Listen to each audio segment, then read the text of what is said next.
தாமரை ரோட்ல நடந்து போய்கிட்டு இருக்கும்போது, அப்போ ஒருத்தங்க இடிக்கிற மாதிரி போறாங்க.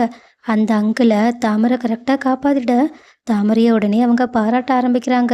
இத கேட்டுட்டு தாமரையும், என் வாழ்க்கையில முதல் முறை ஒருத்தங்க என்ன பாராட்டி நான் கேட்கறேன்னு சந்தோஷப்பட்டுக்கிட்டு இருக்கேன். அப்போ அந்த அங்கிளுமே, உன்னை எங்கேயோ பார்த்த மாதிரியே இருக்கு. ஆனா எங்கன்னு தான் தெரியலன்னு சொல்லிக்கிட்டு இருக்கும்போது, தாமரையும் மனசுக்குள்ளேயே, ஒருவேளை மாமா கூட நான் வெளியே போகும்போது பார்த்துருப்பாங்களோ? அவங்களா யோசிச்சு கேட்கறதுக்கு பதிலா, நானே அவங்க கிட்ட எம்எல்ஏ வீட்டு பொண்ணுன்னு சொல்லிடவான்னு சொல்லிட்டு ஆசையோட சொல்லப்போக, ஆனா அதுக்குள்ளேயே அந்த அங்கிள், "ஆமா, நீ இந்த கோயில் வாசல்ல பிச்சை எடுத்துக்கிட்டு இருக்க ஒருத்தனோட பொண்டாட்டி தானே? அவன் உனக்கு கண்ணு தெரியாது, பக்கத்துல ஒரு பொம்பளையையும் சேர்த்து வச்சுட்டு 2 பேருக்கும் நான் சோறு போடணும்னு சொல்லிட்டு கேட்டு கேட்டு பிச்சை எடுத்துக்கிட்டு இருந்தான். அப்பன்னா நீங்க எல்லாரும் ஏமாத்துற கும்பலா? நல்ல வேளை, நீ என்ன காப்பாத்துனனால நான் உன்னை மன்னிச்சு விட்டுட்டு போறேன். அப்படி இல்ல, போலீஸ்லயே கம்ப்ளைண்ட் பண்ணி குடுத்துருப்பேன். உங்களுக்கெல்லாம் வேற பொழப்பே இல்லையான்னு தாமரைய தரமா அசிங்கப்படுத்திட்டு போறாங்க. உடனே இதுல கடுப்பான தாமரையும், உடனடியா இது உண்மையான்னு தெரிஞ்சுக்கிறதுக்காக அந்த கோவிலுக்கு போய் பார்த்தா, அந்த ஆள் சொன்ன மாதிரியே அந்த ஆளும் ஃபோட்டோ வச்சு, இவங்க ஃபோட்டோ வச்சு பொய் சொல்லி ஏமாத்தி பிச்சை எடுத்துக்கிட்டு இருக்காங்க.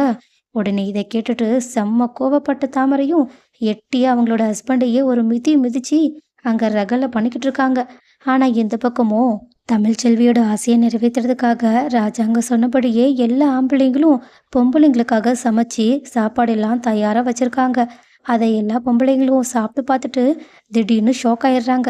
இதை பார்த்துட்டு ராஜாங்கம் சேதுவும் அங்கே இருக்கவங்க எல்லாருமே, என்னாச்சு எல்லாரும் உறைஞ்சி போய் உட்காந்துருக்கீங்க, சாப்பாடு அப்போ சுத்தமாக நல்லாவே இல்லையா என்னன்னு கேட்க, ஆனால் அப்பத்தா தமிழ் ரேவதினு எல்லாருமே, இல்லை இல்லை, சாப்பாடு பிரமாதமாக இருக்குது, நாங்கள் எந்த அளவுக்கு டேஸ்டான சாப்பாடை சாப்பிட்டதே இல்லைன்னு ரசிச்சு ருசிச்சு நல்லா சாப்பிட்றாங்க.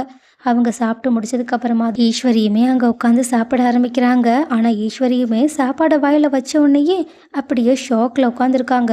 உடனே ராஜாங்கமும், என்ன எல்லாரும் சாப்பாடு அப்படி இப்படின்னு ஓகோன்னு எங்களை பாராட்டிட்டு போனாங்க, உன் வாயிலேருந்து ஒன்றுமே வரலையேன்னு கேட்க, இல்லை மாமா, சாப்பாடு நல்லா தான் இருக்குன்னு சொல்கிறாங்க.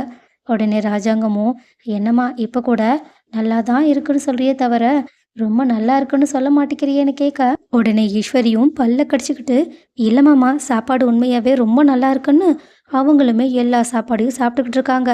ஆனால் சாப்பாடு சாப்பிட்டு பார்த்த எல்லா லேடிஸோட ரியாக்ஷனையும் பார்க்கும்போது கண்டிப்பாக சாப்பாட்டில் இந்த ஆம்பளைங்கள்லாம் சேர்ந்து ஏதோ ஒரு மிகப்பெரிய சொதப்பலை பண்ணியிருக்காங்கன்னு நல்லா தெரியுது. பட் இதை அவங்க எப்போ தான் கண்டுபிடிக்க போகிறாங்கன்றத பொறுத்திருந்து பார்க்கலாம்.